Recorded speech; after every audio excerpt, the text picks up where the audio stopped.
সকলকে আমার চ্যানেলে স্বাগত জানাই। আশা করি সকলে ভালো আছো। আজকের ভিডিওটি খুবই গুরুত্বপূর্ণ ভিডিও এবং ভিডিওটির পুরো তথ্যগুলো অবশ্যই জানতে হবে প্রথম থেকে শেষ পর্যন্ত। যদি কারো মনে হয় যে আমি বিহারে অ্যাপ্লাই করব না, তাহলে পারে কিন্তু সে সব থেকে বড় ভুল করবে। কারণ এই রাজ্যের অবস্থা কিন্তু খুবই খারাপ। আমরা দেখতে পাচ্ছি যে নোটিফিকেশান কবে আসবে জানি না। বিহারে কিন্তু অলরেডি দুটো পরীক্ষা হয়ে গেল, একটা বড় মাপের নিয়োগ হয়ে গেছে, আর একটার পরীক্ষা কিন্তু গতকাল হয়ে গেছে অলরেডি শেষ। বিহারের বিপিএসসি যেটা শিক্ষক নিয়োগের দুটো বড় বড় পরীক্ষা, প্রায় 2.5 লক্ষের কাছাকাছি শিক্ষক নিয়োগ হচ্ছে। এবং তৃতীয় বিপিএসসি পরীক্ষা যেটা, সেটা খুব সম্ভবত আগস্টে সবে 50,000-এর মতো ভ্যাকান্সি থাকবে, যা আপডেট আছে বিহারের শিক্ষামন্ত্রী কিন্তু এরকমই কিন্তু টুইট করেছে, খবর পাওয়া গেছে। ঠিক আছে, বিহারের শিক্ষামন্ত্রী অথবা শিক্ষা পরিষদের কেউ, এই মুহূর্তে আমি নামটা আমি বলতে পারলাম না, আমি পরবর্তীতে জানিয়ে দিচ্ছি। কিন্তু এরকম কিন্তু খবর আছে যে বিপিএসসি কিন্তু আগস্ট মাসে কিন্তু হতে চলেছে। তাহলে বিপিএসসি পরীক্ষা দিতে গেলে কিন্তু তার আগে বিহারের স্টেট কোয়ালিফাই করতে হবে। বিহারের স্টেট কোয়ালিফাই করানোর অর্থ কি, যে বিহারের প্রথমে একটা মানে পেপার 1 পেপার 2 দুটো হয়। সেই পেপার 1 হচ্ছে আমাদের হচ্ছে স্টেট পরীক্ষা। স্টেটটা কিন্তু কোয়ালিফাই না করলে পারে বিহারের পাবলিক সার্ভিস কমিশনের মাধ্যমে যে সমস্ত বিদ্যালয়ে শিক্ষক নিয়োগ হয় সেখানে কিন্তু বসা যায় না। এইবার বিহার সরকার কিন্তু এবার থেকে বছরে দুটো করে কিন্তু স্টেট পরীক্ষা নেবে, অর্থাৎ একটা নেবে, আমি আগের ভিডিওতে কিন্তু ডিটেলস বলে দিয়েছি, আমি সেটা বিস্তারিত বলতে যাচ্ছি না। যার ফর্ম ফিল আপ কিন্তু শুরু হয়ে গেছে। এই নোটিফিকেশান আউট হয়েছে বিহার বিদ্যালয় পরীক্ষা সমিতি পাটনা থেকে, যে এই বিহার স্টেট 2024-এর কবে ফর্ম ফিল আপ, কবে থেকে কবে পরীক্ষা হবে, ডিটেলস কী কী ক্রাইটেরিয়া, সমস্ত কিছু আমি শেয়ার করছি। আর তার আগে কিন্তু বলবো যে পশ্চিমবঙ্গ থেকে কিন্তু এলিজিবল, পশ্চিমবঙ্গ না বাইরের স্টেট থেকেও এলিজিবল, কিন্তু তাদের কিছু কন্ডিশন আছে, সেই কন্ডিশনগুলো জানতে হবে। এবং যা আগের বারে কিন্তু যারা স্টেটে বসেছে রাজ্য থেকে, তারা কিন্তু ম্যাক্সিমাম কোয়ালিফাই করেছে।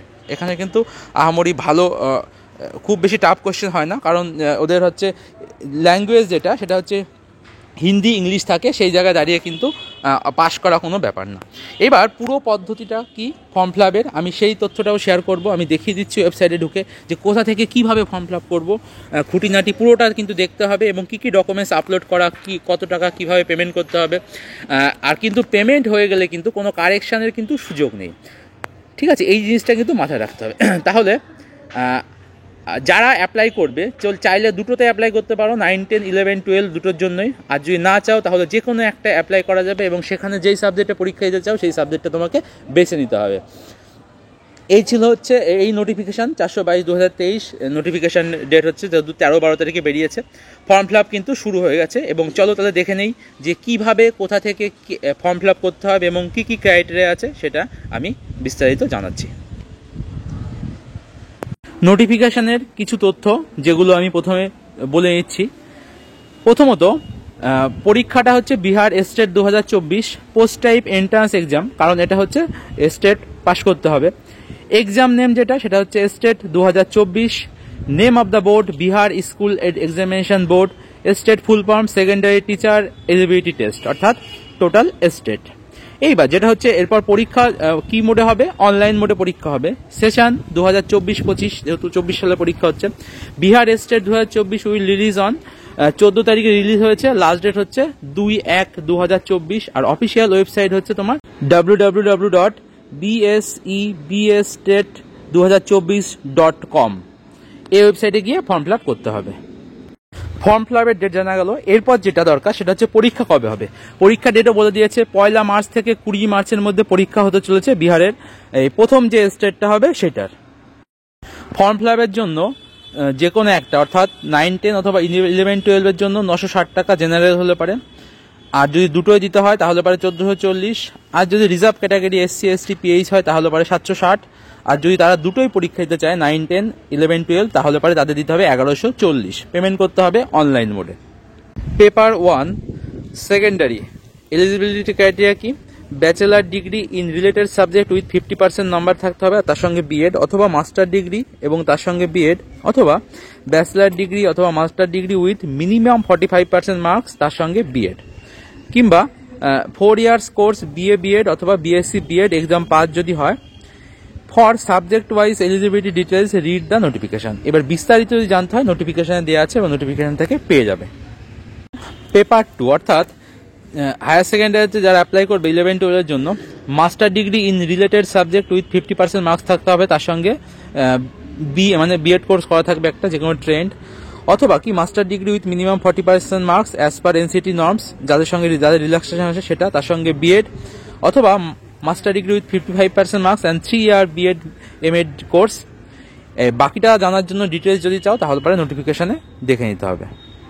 বয়সের ক্ষেত্রে মিনিমাম 21 ইয়ার না হলে কিন্তু অ্যাপ্লাই করা যাবে না, আর ম্যাক্সিমাম এজ লিমিট হচ্ছে জেনারেল হলে পারে 37 ইয়ার্স, জেনারেল যদি ফিমেল হয় তাহলে পারে 40 ইয়ার্স, আর যদি আদার্স ক্যাটাগরি হয় তাহলে পারে যারা 42 ইয়ার্স SC ST হতে পারে। এই হচ্ছে এজ, এর কিন্তু বেশি কিংবা কম হলে অ্যাপ্লাই করা যাবে না। চলুন এবার দেখে নেই কিভাবে আমরা টোটালটা ফর্ম ফিল আপ করবো স্টেপ বাই স্টেপ। আমাদের যে ওয়েবসাইট দেওয়া আছে সেই ওয়েবসাইট লিঙ্ক অনুযায়ী চলে যেতে হবে। যাওয়ার পরে আমরা দেখবো কি আমাদের এই পেজটা খুলছে, এখানে ইম্পর্টেন্ট লিঙ্ক বলে যেখানে লেখা আছে স্টেট অ্যাপ্লিকেশন ফর্ম। যদি আমরা এটা ক্লিক করি দেখবো কি এখানে যে ফর্মটা আছে সেই ফর্মটা ডাউনলোড হয়ে যাবে, এবং এই ফর্মের ফরম্যাটে কিন্তু আমাদের ফর্ম ফিল আপটা হবে, সেটা ওরা দিয়ে দিয়েছে একটা জাস্ট অফলাইন একটা ফর্ম, যে কী কী থাকতে পারে সেইটা চাইলে দেখে নিতে পারে এখান থেকে। আর তারপর হচ্ছে স্টেট বিজ্ঞপ্তি, এখান থেকে ডাউনলোড করলে পারে স্টেটের পুরো বিজ্ঞপ্তিটা পেয়ে যাবে এবং সেখান থেকে ডিটেলস দেখতে পারবে। এবার লগ ইন করতে গেলে আমরা যেহেতু নতুন ক্যান্ডিডেট, নতুনভাবে অ্যাপ্লাই করব, তার জন্য নিচে রেজিস্টার নিউ ক্যান্ডিডেট বলে যে অপশানটা আছে সেটা ক্লিক করব। করার পরে এই নতুন পেজটা খুলে যাবে, যেটা হচ্ছে সাইন আপ করার জন্য। কী আছে, নাম, confirm name, email address, mobile number, password, confirm password. অর্থাৎ এখানে হচ্ছে আমার নিজের যা নাম সেই নামটা আমি ধরো পেস্ট করলাম, লিখলাম। এইবার তার সঙ্গে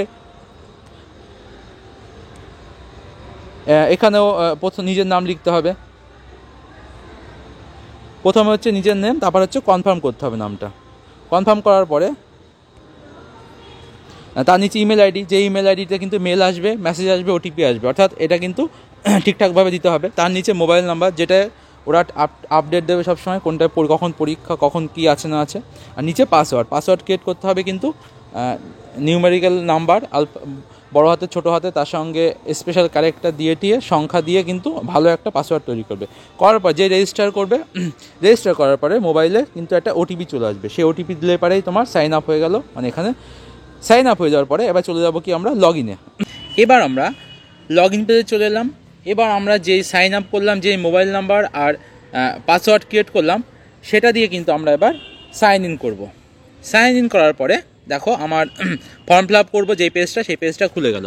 এবার এখানে কিন্তু প্রথমে একটা একটা SMS এসছে ইনফরমেশান, যে বলা হয়েছে কি যে পেমেন্ট করার আগে যেন টোটাল ইনফরমেশানটা ভালো করে পড়ে নেওয়া হয়, যাতে পরবর্তীতে কিন্তু পেমেন্ট হয়ে গেলে পরে আর কোনো এডিট করা যাবে না।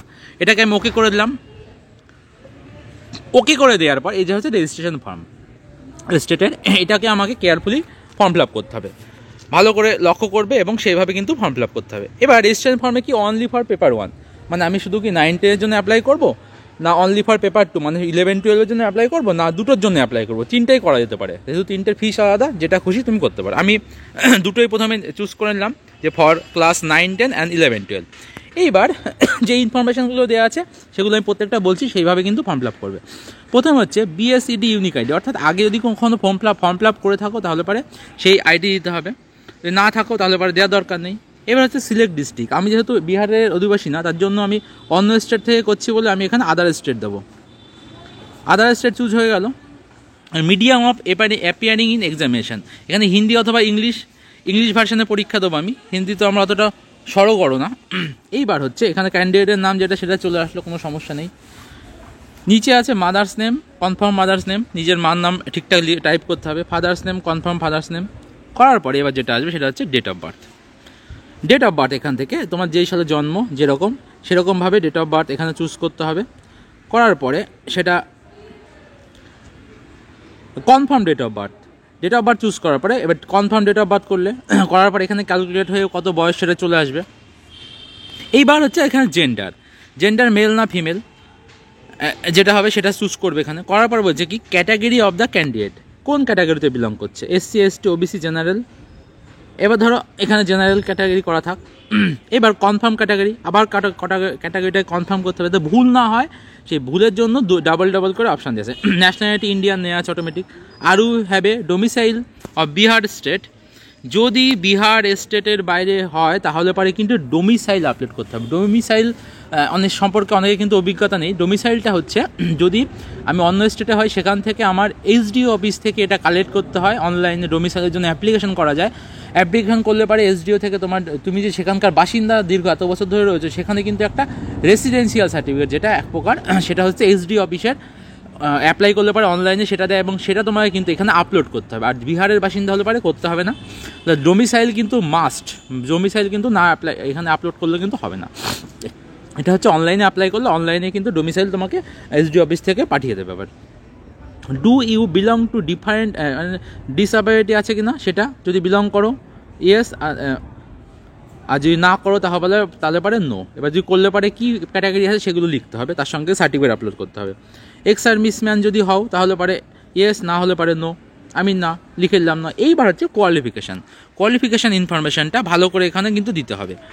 কী কী আছে, matric, intermediate, graduation, post graduation, BEd, others যদি অন্য কিছু থাকে। এবার এখানে কী আছে, নেম অফ দ্য কোয়ালিফিকেশান দেওয়া আছে। এবার বোর্ড, স্কুল, যে কলেজের নাম সেটা, roll code, roll number, passing year, marks obtain, division, percentage, এবং সেইটা কিন্তু আপলোড করতে হবে প্রত্যেকটা মার্কশিটের কিন্তু পিডিএফ করে। ঠিক আছে, প্রত্যেকটা শেষে কিন্তু এখানে আপলোড অপশান আছে, এখান থেকে আপলোড চুজ করলে পারে অটোমেটিক নিয়ে যাবে যে ফাইলস থেকে, সেখানে সেটা আপলোড করে দিতে পারবে। এইভাবে কিন্তু প্রত্যেকটা এখানে ফিল আপ করতে হবে।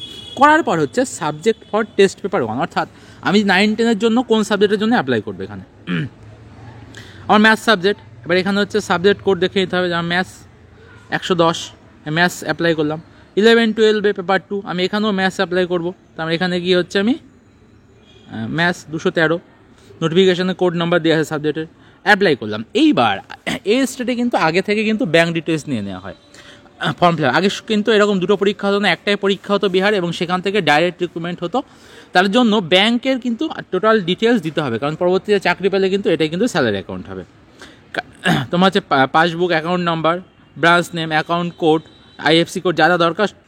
এবার হচ্ছে ফিল অ্যাড্রেস হচ্ছে পার্মানেন্ট অ্যাড্রেস তোমার যেটা আছে সেটা দিতে হবে, ডিস্ট্রিক্ট, স্টেট, পিনকোড। এবার পার্মানেন্ট আর করসপন্ডিং অ্যাড্রেস যদি সেম হয় তাহলে পারে হচ্ছে এটা ইয়েস করে দিলে পারে দুটোই সেম নিয়ে নেবে এখানে ডিস্ট্রিক্ট সব কিছু চুজ করার পরে। মোবাইল নাম্বার সেটা তো আমি চেঞ্জ করতে পারছি না, ইমেল আইডি চেঞ্জ করতে পারছি না, এটা যা আছে তাই থাকছে। এইবার এখানে হচ্ছে আধার নাম্বারটা যদি থাকে আধার তাহলে পরে দিতে হবে, আর যদি আধার না থাকে তাহলে ডিক্লারেশান দিতে হবে। এখানে ডিক্লারেশান দেওয়ার পর এরকম নিচে কিন্তু এরকম এই ইয়েটা চলে আসছে এখানে, ঠিক আছে। আর যদি আমার থাকে তাহলে পরে আমি এই টিক চিহ্নটা দেবো না, দেওয়ার পর এখানে হচ্ছে আধার নাম্বারটা বসিয়ে দেবো। হওয়ার পরে এবার লাস্ট যেটা আছে সেটা হচ্ছে upload photo and signature of the candidate.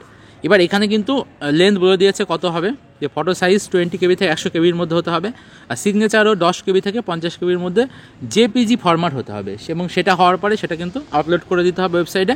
করার পরে ডিক্লারেশনে টিক মারা আছে, এটা কিন্তু টিক না মারলে কিন্তু হবে না, এটা টিক মেরে দিয়ে লাস্টে এবার এখানে যে সিগনেচার আপলোড করবে, এখানে signature of the candidate automatic চলে আসবে। আসার পরে এখানে প্রথমে আমি সেভ করে নেবো, যে ডেটাগুলো আছে সেই ডেটাগুলো সেভ করার পরে প্রিভিউ করার পরে কিন্তু আমার কমপ্লিট হয়ে গেল এখানে ফর্ম ফিল আপ করা।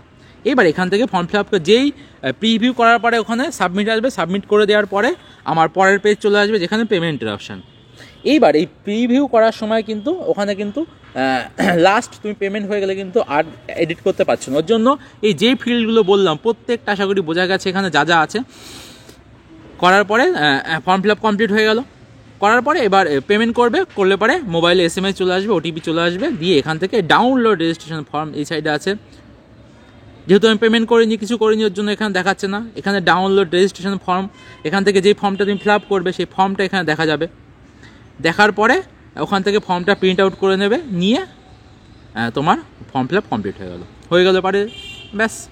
এবার এই এখান থেকে লগ আউট করে বাইরে বেরিয়ে আসার পরে তোমার ফর্ম ফিল আপ কমপ্লিট। এবার SMS পেয়ে যাচ্ছ, ইমেল আইডিতে মেল চলে আসছে, আর এগুলো প্রিন্ট করে নিজের কাছে রেখে দেবে, ফার্দার পরীক্ষার জন্য রেডি হবে। এই ছিল টোটালটা, ঠিক আছে। এই ভিডিওটা আমি এখানে ফর্ম ফিল আপের ভিডিওটা এখানে আমি শেষ করলাম। এবার যদি কারো কোনো অসুবিধা এর পরেও আমাকে অবশ্যই কমেন্ট করবে, আমি বলে দেবো।